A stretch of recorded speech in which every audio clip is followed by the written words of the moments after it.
I'm Jennifer Hicks from the Alumni Relations Office at Toronto Metropolitan University, and I want to welcome all of you for coming and joining us today at this Intersections. We have alumni, we have caregivers, we have friends of the university, and I think that the indication from our registrants is that this is a topic that everybody really cares about, and we're really thrilled to be sharing it with you. This webinar, along with all of our webinars, will be recorded and will be available to you afterwards. So don't worry about furiously taking notes. You'll be able to go back to this. You can share this with others. Watch for an email in the next week or so with the recording and details about upcoming events as well. If you have questions during the session at all, please feel free to use the Q&A button in the Zoom function and send those questions in.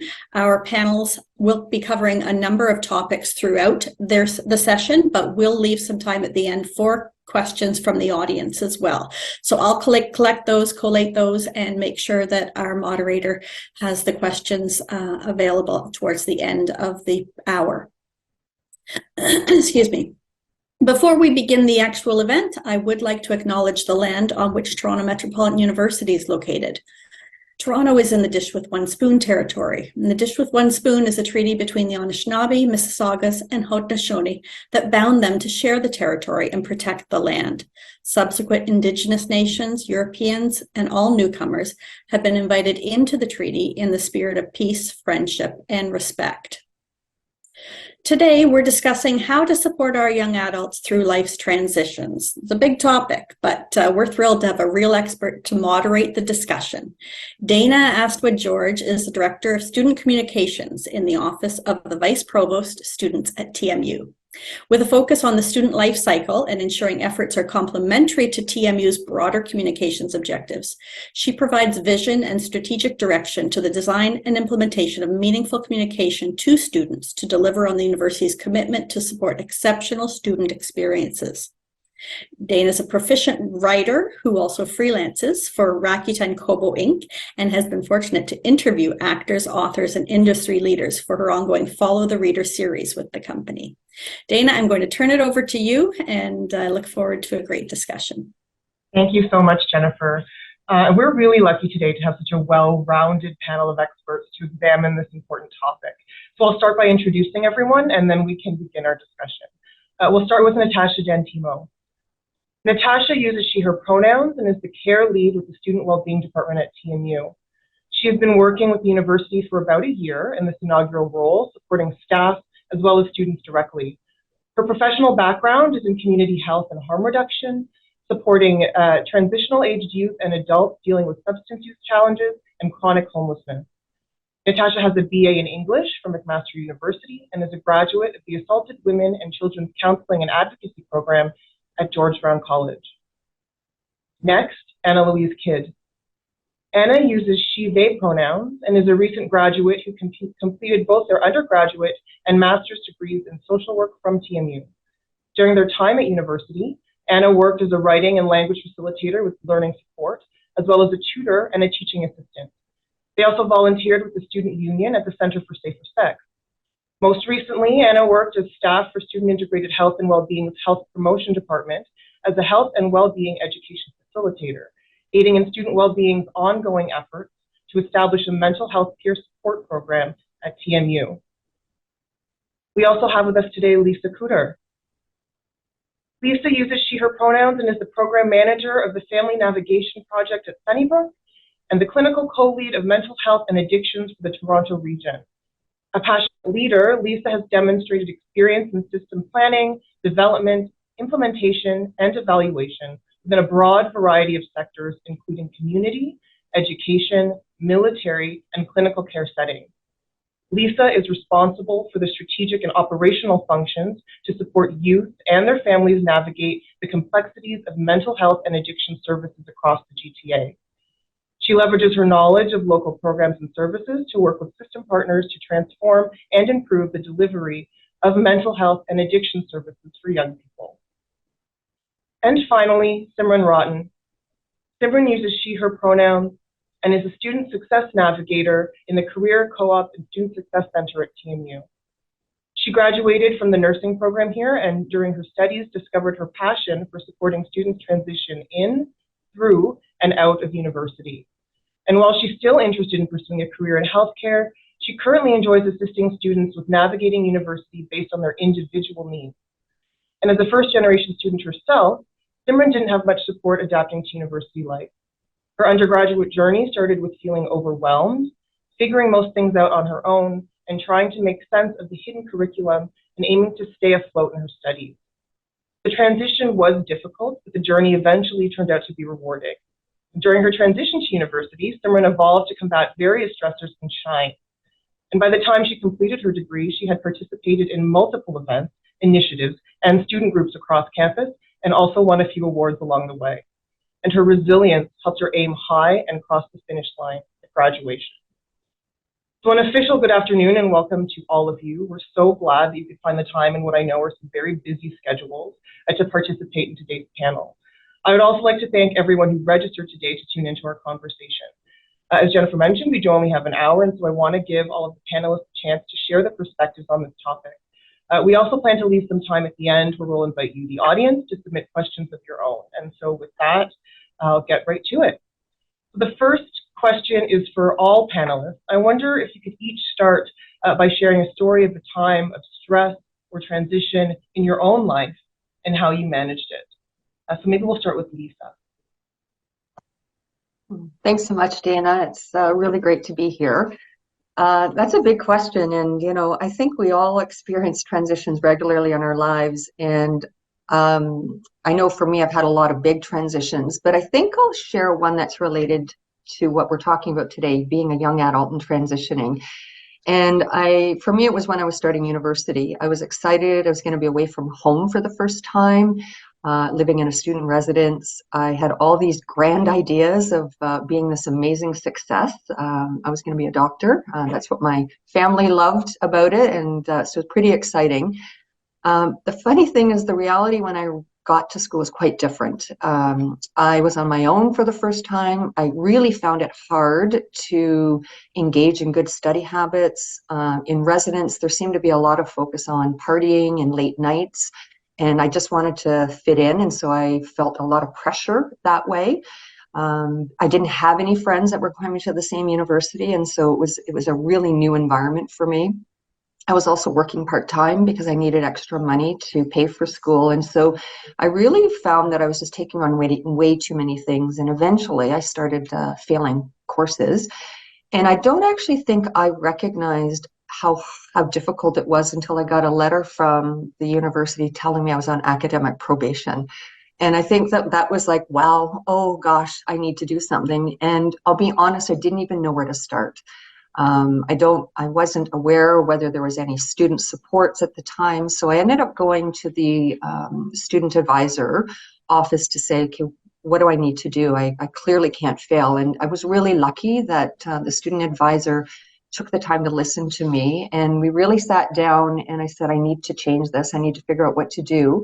And they got me connected to a specialist who helped me figure out really good study habits, helped me kind of put together a time management plan, allowed me to kind of really find a space to talk about what I was struggling with. And she also got me connected to a peer group that I didn't even know existed at the campus, so that I could connect with other people that were sort of struggling with sort of similar issues. And so for me, it actually took the fact that I wasn't doing well as a motivation for me to figure out how I needed to manage my stress. But I've taken that with me as I move forward, and I've realized that something that I learned is I do need to take responsibility for how I manage stressful times and learning good coping skills, and that's something that I continue to do today. But I don't think I would have done that had I not had that challenge, and so that's how I had to manage it. Yeah, absolutely. Thank you so much for sharing that, Lisa, and asking for help and making sure that you're reaching out to people who might be able to guide you along your journey is so important. How about you, Natasha? Yeah, hi everyone. So happy to be here as well.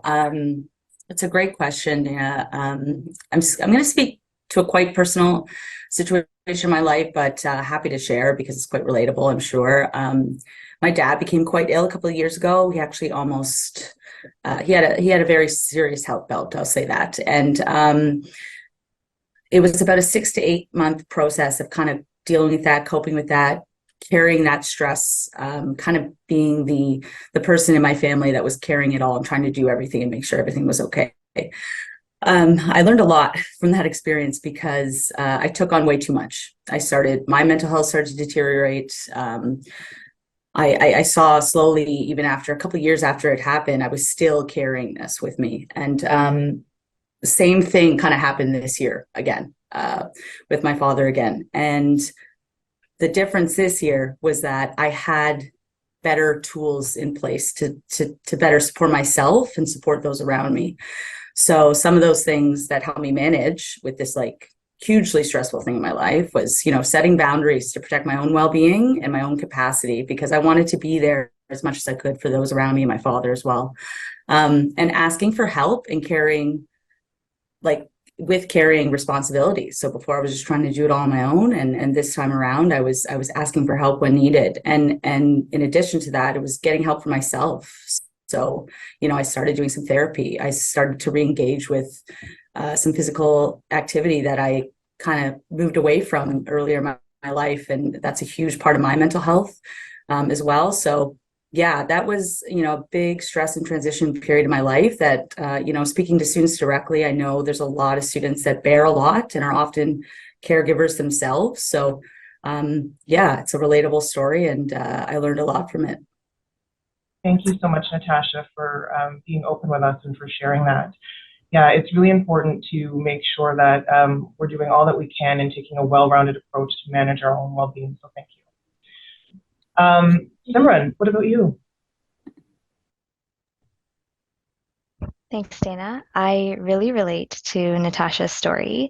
The transition into university was certainly stressful because I'm a first-generation student and I had no guidance or someone to prepare me for university. And I figured out most things on my own. However, I'm going to touch upon a more personal example. In 2021, during the unprecedented time of the pandemic, my grandmother had a major stroke and my life instantly changed. I was jobless, and immediately, without any warning, I became a full-time caregiver, which was a transition like no other that I had ever experienced. In fact, some hospital staff empathized that I was too young to be carrying all this weight on my shoulders. For me, that was a wake-up call right into adulthood.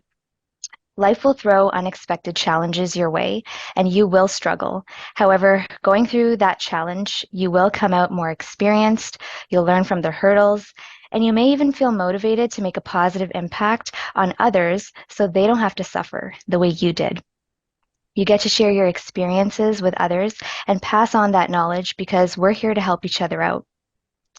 I had to become super organized, multitask, and manage a lot of things, such as a medication schedule, communicating with so many healthcare personnel, ordering equipment and supplies, figuring out what home care is and how it works, negotiating and advocating for care continuously till this very day for nursing and PSW support.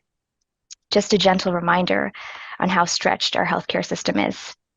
These examples just scratch the surface, but they don't measure the depth of effort and energy that I have poured into them, not to mention the toll that it has taken on my mental, emotional, and physical health, and the way it has severely impacted my ability to thrive in other parts of my life. It is, and it continues to be extremely challenging, to say the least, and only one who has had a similar experience can truly understand the difficulty of taking the responsibility of a family member for whom you want the best quality of care, while at the same time being burned out and unable to find time to care for yourself. I have learned to manage this stressful transition by setting clear boundaries on tasks with other family members. For example, when I can and cannot support with grandma's care, even though these boundaries get blurred sometimes. I aim for clear communication on tasks that need to be done, what my expectations are, and who can support, including the processes that need to be followed in order to achieve an outcome. And I reflect a lot. You don't learn how to manage on day one. After months and years of going through this, I'm still trying to make sense of it all. I try to disconnect from the issue and focus on other things such as my goals. I try to give myself grace when things don't work out perfectly, knowing that I tried my best. I try to look out for myself. You can't pour from an empty cup now, can you? I've attempted to take the time to go away and heal, but it hasn't been easy.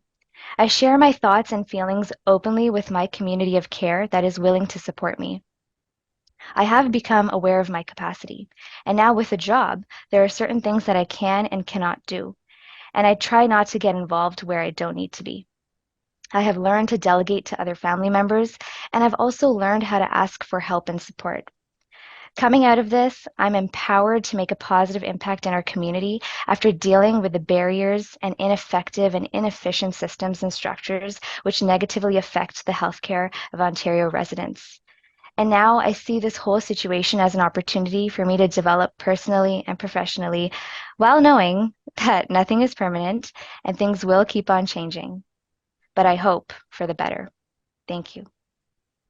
Thank you so much, Simran, for sharing that. That was beautiful, and really appreciated the note about paying it forward so other people can learn from your own journey.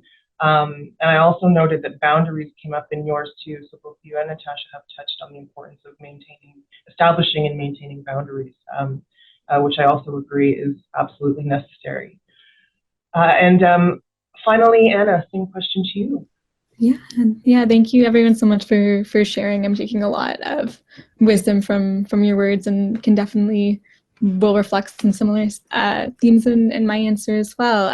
I'm also going to share on my story of transitioning into university. That was for many folks. I know it's a very jarring and transition that's not really like anything else. As much as we think that we're maybe prepared for it, I think for everyone, it's always a little bit of a shock. And so for me, my story, especially as I was transitioning to university from a not super traditional academic background, for me, I was a mature student, so I had gone to community college prior. Natasha and I actually graduated from the same program at George Brown, different cohorts, but I also graduated from the Assaulted Women and Children's Counselor Advocate program. But before that, in high school, I had been homeschooled, actually, so really a different sort of environment, a different sort of academic setting. And then in college, it was an amazing program, but that program was very sort of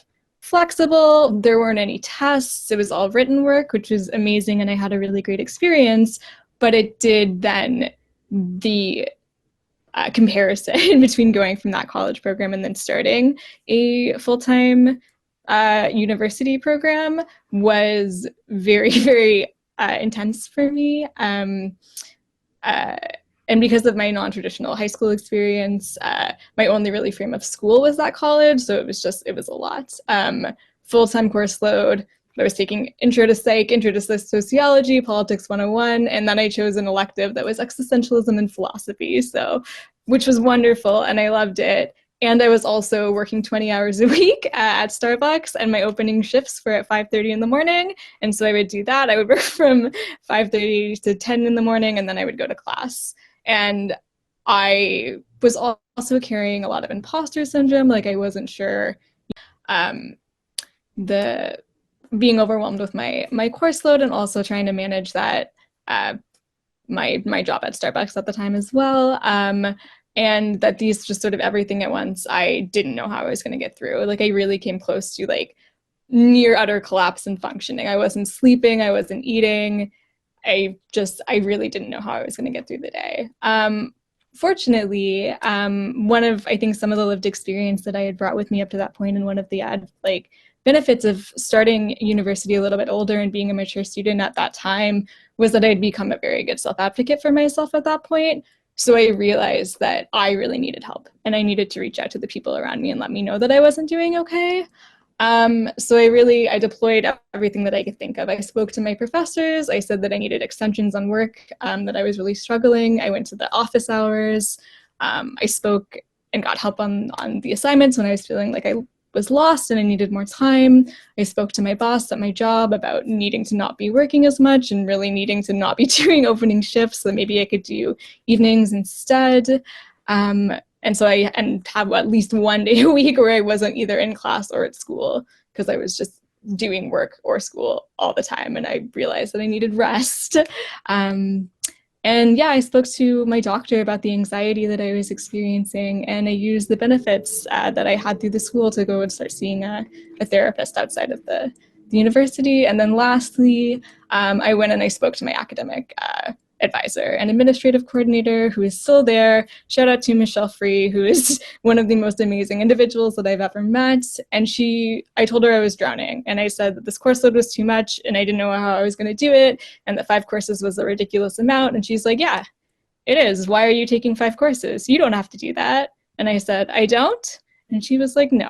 So she worked with me, and we moved things around, and we made a plan so that I could take a course in the summer and I could reduce that, and then find a balance with everything. But yeah, I really had to teach myself how to be a university student, and as others have spoken to, like, figure out how to take a multiple choice exam and take those study classes and understand what I was doing. And I also had to offer myself a lot of compassion for not being perfect in that first semester and having to learn. And that's gonna be a really difficult thing to do. I think for me, being able to ask for help, that part was fine. Being able to offer myself compassion was a little bit harder. But even though that first semester, I got the lowest grades that I got of my entire university career, you know what, I still ultimately wound up making the dean's list for that semester, and I'm really proud of myself. And I really had to confront my own idealized conceptions of what I thought it meant to be a successful university student or have a traditional university experience, and realize that I really needed to deconstruct that and figure out what it meant for me. And then once I was able to do that, I could actually start moving towards my well-being and personal success goals. Thank you so much, Anna. And thank you, Brian, also for bringing us back. Anna, I think you touched on something too that always resonates with me, is that point around anxiety and how that internal dialogue can get so rough and relentless. And so I'm really glad that you were able to recognize that and had people that you were able to reach out to who could help you work through that. So thank you for sharing that as well. The next few questions are going to be directed to specific panelists, but of course I invite anyone to jump in if they want to build on what that person says. And so the first one is for Lisa. Lisa, how common is stress in young adults? I think it's really important that we all understand how it might affect them and what the signs are. And also, is there an age or a life stage where they become more susceptible to triggers? Great question. And, as we heard all of the panelists, I think one of and what just happened, right? We're in the middle of a webinar and we kind of drop off. I think we experience stress every moment, regardless of our age and stage of life. I think acknowledging that happens for all of us, I think, is really important. However, I think young adults do experience some unique types of stress that might look different. Young adults are moving through really significant transitions in the areas of relationships, education, employment, even living arrangements. And while these transitions can sometimes be exciting, they can also be really stressful. I've always thought it was really interesting that when a young person turns 18 or 19, legally they are considered an adult.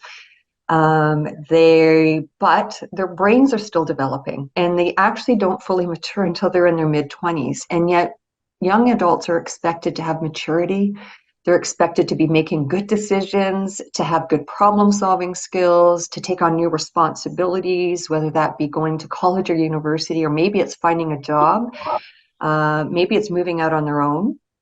And yet at the same time, they're also in this really strange phase of really starting to learn who they are, figuring out what are their likes, their interests, they're trying new things and experiences, they're trying to find their path, and it's all happening at one time. And if that isn't stress, I don't know what is, to be honest. There's just a million of things bombarding young people at the same time. Not even the fact that there are also family pressures that might be, when I hear, Simran and Natasha talking about taking on a caregiving role, things like that. These are things that are happening on a regular basis. I think with a lot of our young people today, we've got parents who are doing lots of work. So you've got young people taking on responsibility of caring for their siblings, participating in the home. I think these are really hard times for everybody, but I think youth in particular. And when stress happens, I think youth can be affected in a variety of ways. I think emotionally, they might be feeling overwhelmed. We might see a lot of worriness, or they're sad, maybe feeling down. These are things that can lead to anxiety or depression. It's also not uncommon to maybe feel moody, or find yourself kind of easily angered or upset, losing interest in activities that you enjoy. And these are all normal responses to difficult times. Physically, we might see young adults looking at symptoms like headaches, feeling unwell, maybe poor eating habits, difficulty concentrating, having low energy, and difficulty sleeping. These are all things that can happen when we're stressed. And I think one of the things that I often tell young adults or their friends and family members is to keep yourself aware of what's going on with yourself. Become knowledgeable about what is normal for you, figuring out like, what is my norm? And if I'm not feeling normal, what do I need to do about it? The other thing is coping skills, that I think it's not uncommon for us to see young adults who have not yet developed or learned really good, healthy coping skills. Because I think it's something that happens over time, right? Simran, and I hear, when you're dealing with a moment, you're just in the moment, you're coping. And so what happens is we forget, or we don't know what those coping skills, and so we have to actually learn them. They don't always come naturally to us. So we do need to learn coping skills. And if we start to see people isolate or withdraw, that might be an indication that something isn't going well. A not good coping skill for some people is they might start experimenting with substances, right? Things like that, because it helps them feel good in the moment, but it can be problematic. And so I think these young adult years are really challenging, and they can present themselves in really different ways. But if we're able to notice it in our colleagues or in our peers, and just do a reach out and say, hey, what's going on? Are you doing okay? Because we don't always know what's happening. I know when I reflect back to mine, I didn't know what was going on. I didn't know I was actually struggling, because I was just trying to get through every day. And I think that's why I think this young adult age is such a transformational time, but it's also fraught with lots of complexity. And I think that's the word, I find it complex, right? And complexity comes in all shapes, sizes, and forms. Absolutely. Thank you, Lisa. And Natasha, you'll likely be able to build on this. I know Lisa touched on some of it, but what are some of the stressors that young adults experience during significant life transitions, like starting a new job or going to university? Yeah, so lots of things flagged there with Lisa's response. So with having the pleasure of working with students one-on-one, and also little shout out to some of the services we're doing, and Anna would be familiar with this, but some of the peer support programming that we're building out in health promotions, which is a department under the student health and well-being, is like we're running a sadness group right now with students every week. And a common theme I hear coming up regularly is breaking away from family and friends back home, or foundations of family and friends outside of the university, and having to rebuild that community and those social connections. It comes up almost every week. It comes up in most sessions that I do have. It's a really difficult thing to navigate as a young person, and even as an adult. So, and post-pandemic, like the switch to virtual learning and then coming back in person and having to readjust. So all those constant readjustments and pivots through this very vulnerable, fragile, transitional period of their life is a big stressor that comes up for young adults that I hear a lot about. And then with that rebuilding of social connection comes coping with social rejection and just not fitting in and feeling isolated. I'm quite surprised at such a big university in the downtown core at how many people and how many young folks have voiced feeling totally alone, which is surprising at first, but you can feel very alone in a big city. We know that as adults, and certainly you can feel the same way on a big campus. So definitely the connection, the social connection, and the community piece is a big stressor. Also, what I like to define as almost like a hyper expansion of multiple responsibilities. So you have your, moving from high school to university, there just seems to be all of these added practical responsibilities that then come into play all of a sudden, all at once. So, financial responsibility, having to get a job, having to support yourself, navigating social systems. So navigating healthcare. Maybe you had a family doctor, but now they're 2 hours away. Now you have to get a new family doctor. Accessing your health benefits, things like this, things that are very overwhelming for young folks transitioning into post-secondary life.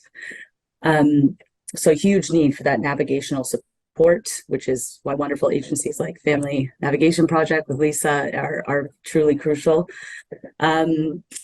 Yeah, and I think maybe one more thing to flag is this pressure to succeed. I think that's a huge stress on young folks. Like, I've worked with so many students that have multiple things happening, complex mental health pieces happening in their life, yet this need and desire to just succeed in school, that is sometimes the most important piece. And I think a lot of that pressure comes from culture and society and what we expect of individuals. But that pressure is a lot for folks as they transition through, and a big stressor as well. And so, Natasha, what are some of the risks if that stress is left unmanaged? And sorry, Lisa, I just saw that you unmuted. Did you want to chime in? Yeah, I wanted to highlight that I wanted to sort of support what you're saying, Natasha, because we at the Family Navigation Project are seeing that a lot. We are seeing this pressure, and I think the pressure is related not just with sort of cultural, but I also think current shifts. It's a lot harder to make good money in this city. It's very expensive. And so I think that becomes really overwhelming for young people, because now they're looking ahead. Well, what do I need to do, right? And so if I don't have this, how am I ever going to possibly be independent? And I think we can't lose sight of the fact that today's day and age is also adding additional stress that I may not have faced, when I was going to university. Even though I was experiencing a lot of distress, I think it's quite different today. Thank you, Lisa. And so I do just want to go back to that question of what the potential risks are if that stress is left unmanaged or untreated, because I know there are likely many. Yeah, definitely. So essentially, it can just have such a serious impact on general well-being of young folks, and which can often lead to, the development of complex health and mental health outcomes, whether right now or later on in life. So, it's well studied, it's well researched. The young adults who face repeated or chronic stress are at a very high risk of developing conditions such as depression and anxiety, and experiencing a traumatic period of stress, which is often that whole post-secondary experience, could often lead to, post-traumatic stress disorder. So, speaking to students one-on-one, very often anxiety and depression are some of the most common mental health outcomes across student and youth populations. And I'm sure Lisa can speak to this as well with the populations that they're seeing at FNP. And it can be directly related to untreated stress and not equipping young folks with the supports and tools needed to cope with transitional life changes. And with that, there's also, added another layer, as we're speaking to, of foundational health and mental health issues that were already pre-existing. And it's often that adding in of psychosocial stressors that will trigger and exacerbate the underlying issues. So, if you're already kind of dealing with trauma from childhood, and then you come into university and now you have all of these psychosocial factors, financial stress, employment stress, food insecurity, like very common things that young folks and students deal with on a day-to-day basis, that those things are the kind of things that are going to put you at further risk to then, to start to deal with things like anxiety, depression long term. So, if we're not supporting young folks to cope with all these factors during their, this very monumental part of their life, then the increased risk of negative health outcomes and, possibly chronic health outcomes, negative health outcomes can be a big possibility. So, I think it's important to note that it feels like we have as staff and support in this field, we have a really small window here to really help mold young folks to kind of build resilience and adapt as human beings and adults, and essentially work towards reducing the risk of these stressors becoming an issue long term, and managing things now so that we can treat and help them progress into adults long term. Thanks, Natasha. Anna, were you going to add something? Yeah, just quickly, something that resonated with me when Natasha was speaking, which is also the awareness that students that are coming in who have, that pre-existing trauma, it can really affect like their capacity or abilities in the moment to how they're learning. Like it actually can shift like the learning environment. So folks might not be able to, I mean, maybe this is obvious, but study in the same way, or like your memory comes into effect. And so these stresses like are actually can really get in the way of learning in ways that people might not make that connection. So really to be able to best support people to actually succeed so that they're set up to succeed as well as they possibly can, like dealing with those stressors so that your body, like physiologically, your body is set up to actually learn and be able to remember and not just like go into that like shutdown zone. That's such a good point. Thank you for adding that, Anna. Simran, what are some of the ways to support youth during their transition to post-secondary education generally, and maybe also specifically on an urban campus like TMU? Yes, for sure. I have a lot of tips for students that are going through the transition, and even their supporters that can encourage them to follow these tips and strategies. First, I would suggest that preparation beforehand and organization skills are key. Using tools such as the Google Calendar or an agenda and Google Drive for organizing your days, planning ahead, keeping track of deadlines, recording upcoming events, and separating information based on categories such as courses, fees, campus life, and events is really important. Also, students should note down important contacts that they meet during their transition. And record the questions that they've asked them as well, just to keep track, and they can follow up with those people later as well. I encourage students to come to campus before their studies start to get a sense of the vibes. They should jump out of their comfort zone and meet new people and experience the atmosphere in the city. And they can walk around to different campus buildings, familiarize themselves with the setting, get to know the area, and do an environmental scan. For example, where's the medical center or clinic on and off campus? Where can you purchase medical and personal hygiene supplies? Where's the grocery store? What are some good restaurants to eat nearby? Gas station, parking, safety and security, and even emergency services nearby.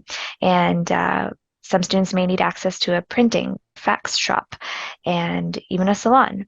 Students may not be used to going from one building to the other for their classes, and TMU is embedded right in the heart of the city of Toronto. So there's so much happening around campus, and it's really important to be aware of the surrounding areas and practice personal safety. Also, TMU is a commuter school, so students may be learning how to take the transit for the first time, and they should plan for multiple routes because of closures that take place on a regular basis.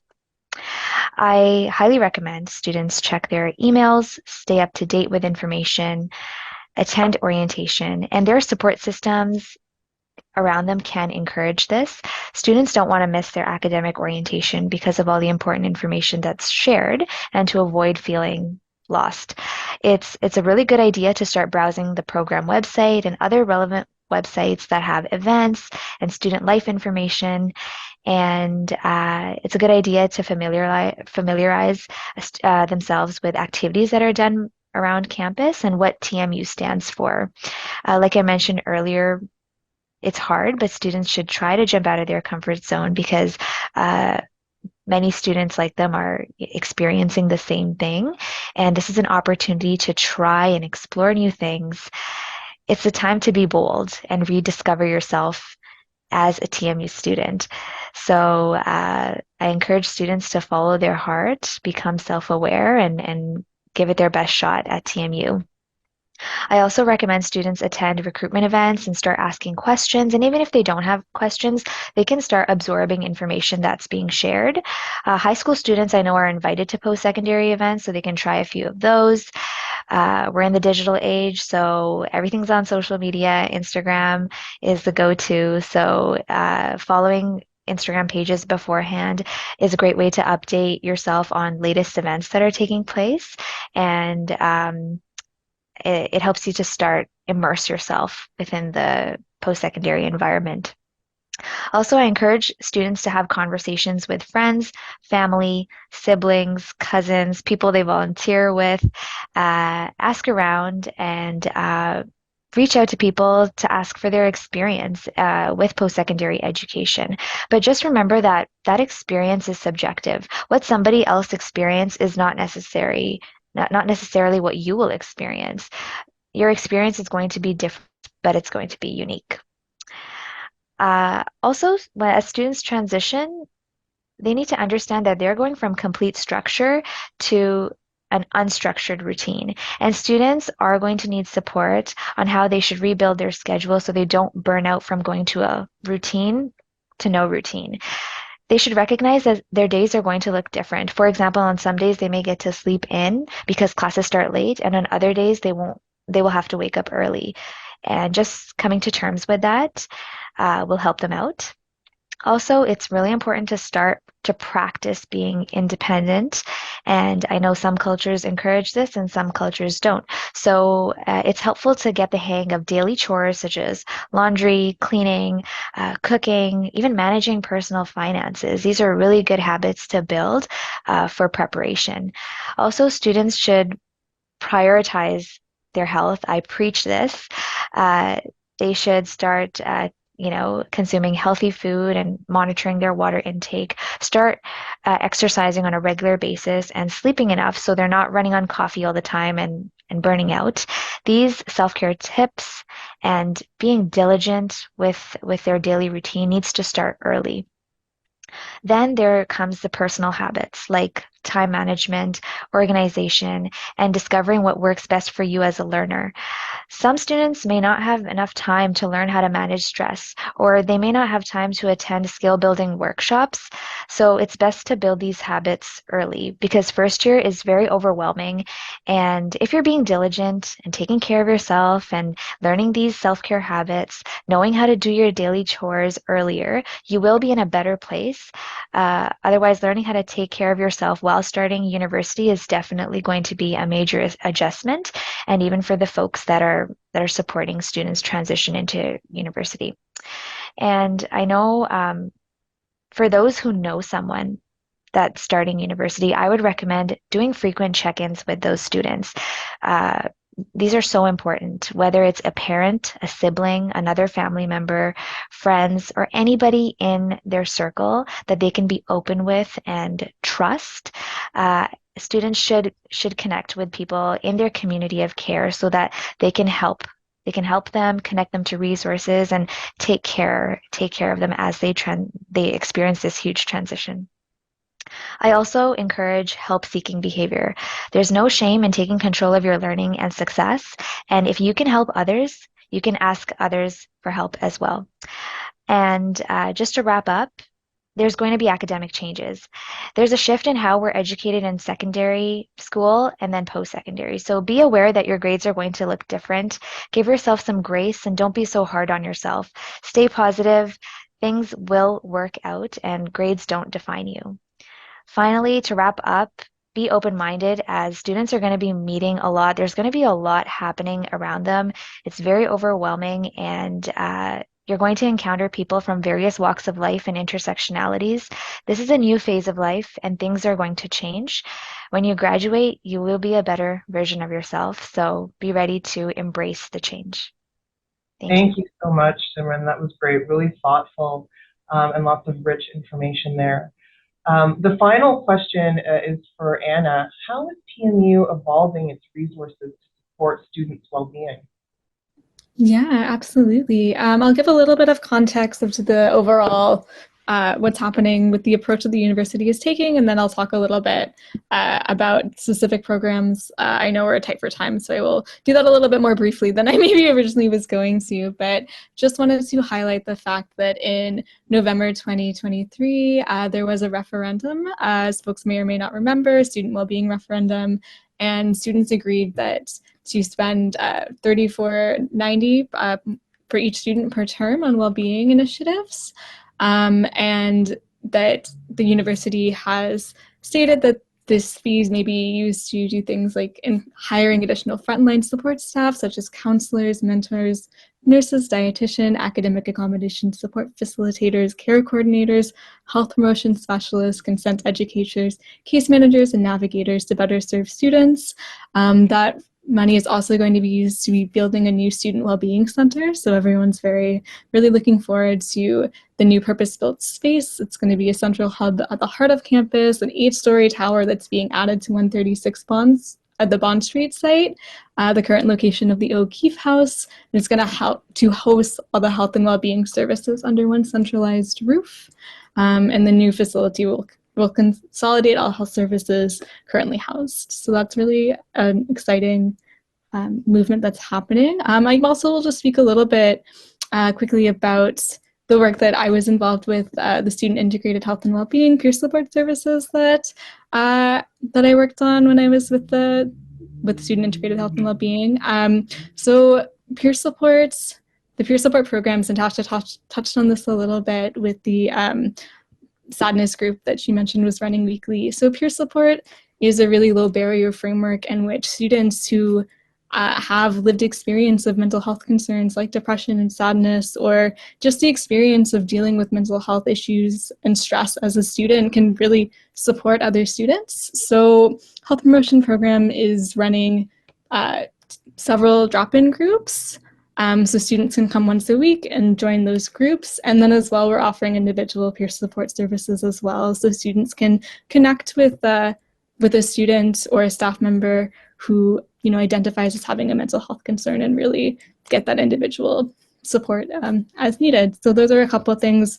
Health Promotion Programs also has a Connect to Your Health TMU workshop series that they've designed. So those are specific workshops to learn about health supports available on campus.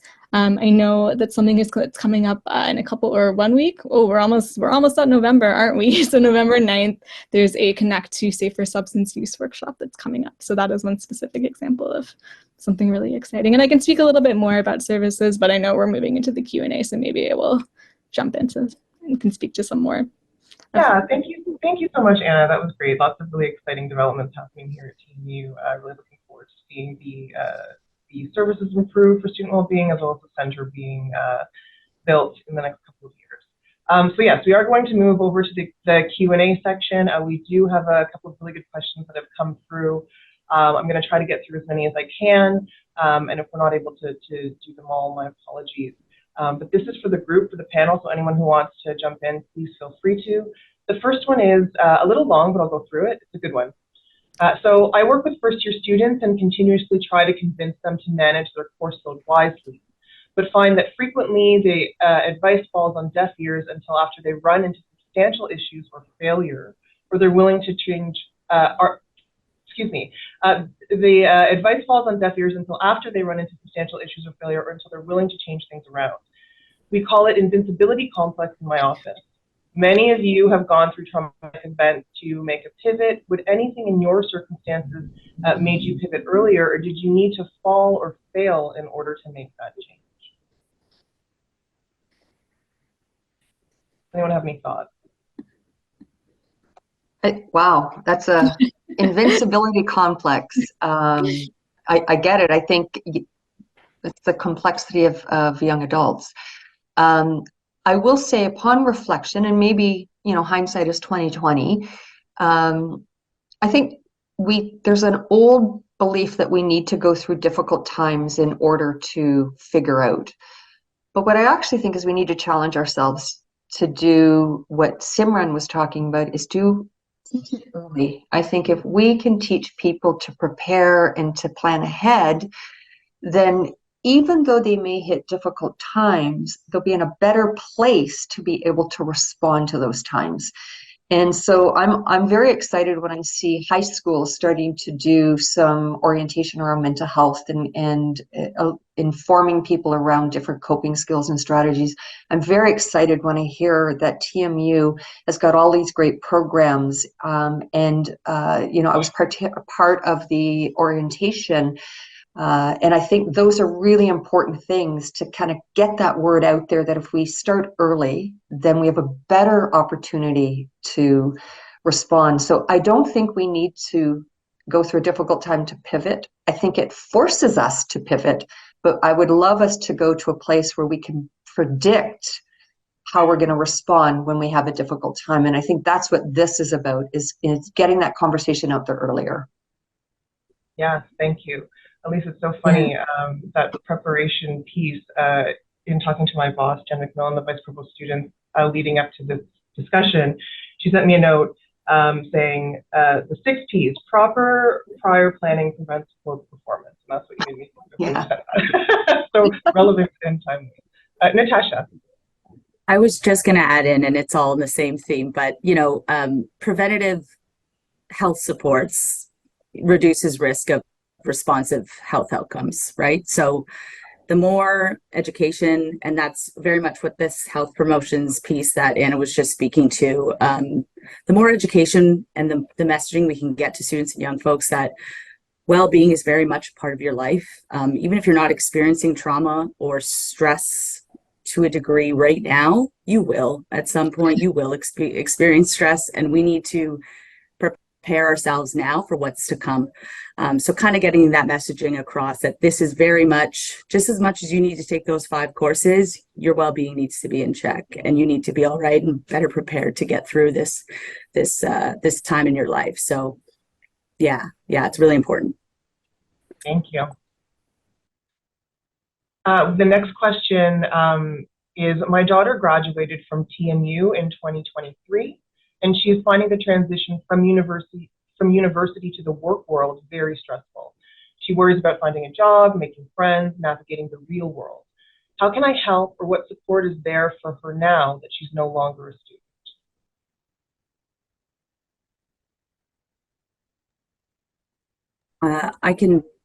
Go ahead. I'll just speak very, very briefly. I know we have very little time, but I know that alumni services are available. She was a graduate. Sorry, did I catch that correctly? Yeah.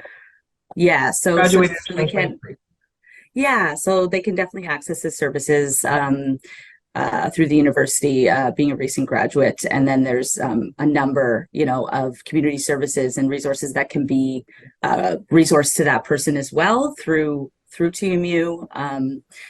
So yeah, things on campus that can be available to alumni, and then obviously helped in the community as well, wherever that student landed. I can jump in as well, just to say specifically, the Career Center and the Co-op Center is available to alumni. I think up to 5 years, I want to say. Yeah, someone's nodding. Up to 5 years after students graduate. And there's also a career advising for recent graduates as well that's available. So there's faculty-specific folks who work at the Career Center, so that can work with someone recently graduated. And I'm going through this right now. I just finished my master's. This is my first September in like 6 years that I'm not in school. So definitely relating to your daughter's feelings as well, to the person that asked that question, and just breathing, reminding myself that, transitions happen and it's normal for it to feel weird and hard and scary, and that I've got this. Yeah. Thank you. I want to have one last question, a very important question, before we start to wrap up. My daughter is thinking of dropping out of TMU after the fall term because she finds it overwhelming. Is there somewhere in TMU where she can get some counseling? Yeah, so we have a counseling center here at TMU that is available to all students who are enrolled. It's covered through your tuition costs. So would be happy to, I actually work out of the counseling center supporting the student health and wellbeing team. So they are welcome to come access those services as soon as they are able, and we can get them the appropriate supports needed. Thanks so much, Natasha. Yeah, definitely important to ask for help. There are so many people here at the university who are dedicated to making sure that students have everything they need to succeed and to thrive here. So we're happy to.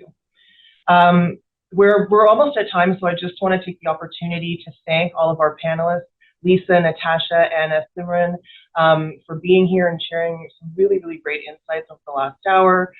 Thank you, Jennifer, for organizing, and to all of the folks that on the TMU alumni team for inviting me to be here to moderate this conversation. It was an absolute pleasure. And I also want to thank Computing and Communication Services, our CCS team, for doing the technical side of this, which would not be possible without them. And of course, to everyone who took the time to tune in today. So big thank you to everybody.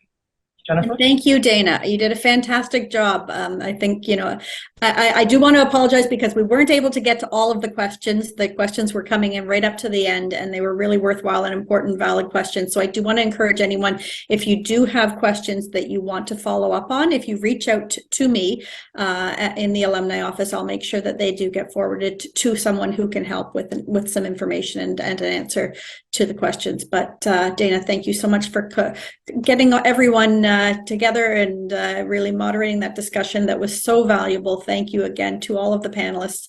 I think that the information provided was not only pertinent and powerful, but also so personal, and I really appreciated everyone sharing their experiences and their expertise today. So thank you to everyone for coming. Watch your emails. We will be sending the recording of this next week, and there'll be information about other alumni webinars and events that you can attend as well. But thanks for joining us. Bye.